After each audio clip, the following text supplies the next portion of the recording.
Hi, this video is going to deal with pricing of exports. So we're going to start off with what are the factors that affect the pricing of an export commodity. The first being the cost of the product, how much is demanded and the competition. Secondly, it is not necessary, especially for an economy in India, that if the price goes down, that the demand will go up. Thirdly, quality and delivery. Fourth, custom, taste and adaptation. And fifth, quality. And it is also assumed that there is a direct relationship between quality and price. Now, some of the non-price factors which influence the price of the export commodity are after sales. Supposing you're providing more after sale services, the price of the export immediately goes up. The frequency of purchase, how often it's being exported to the other country. The settlement of claims, how fast you're being paid for it, will also determine the price of the product. Sales promotion, how far you are going to promote your product in the importing country, in the country it's being imported to. And lastly, the before and after sale services. So basically, these non-price factors will also determine the price of your export. Lastly, will be your import contract conditions. Now, there are certain conditions that your importer could have imposed on you, which would also determine the price of your exports.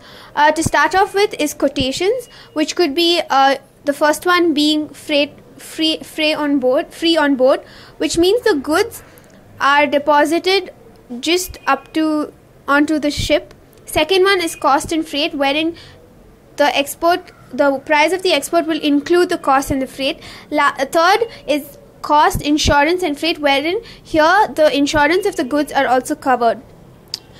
The second factor would be exchange rate variations, which you would have agreed upon with your importer. Third, consignment.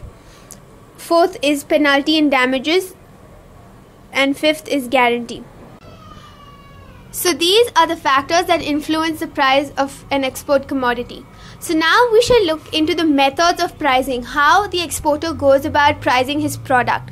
The first method is cost plus method.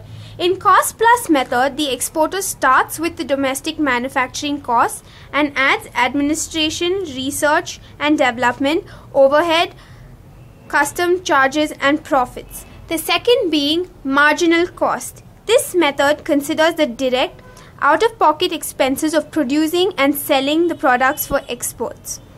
Next is the buyer-based pricing. This method considers.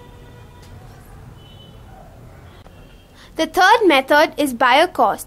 This type of method is based on the value of the product that it provides to the end buyer. It is more psychological than based on economics.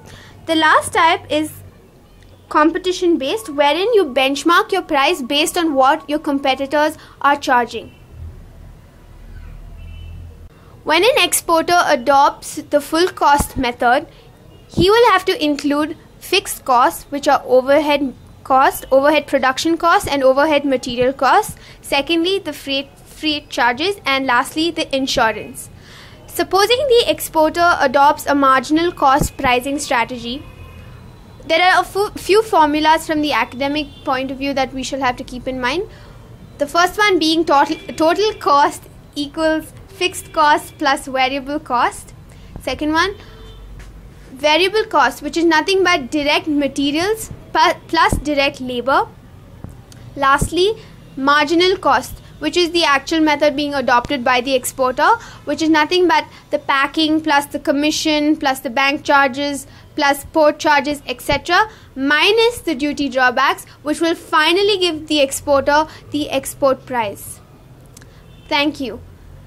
So if you like this video, please hit the like button and show us your appreciation, and also check us out on our Facebook group Career Kraft, that is Career Kraft with a K. Thank you.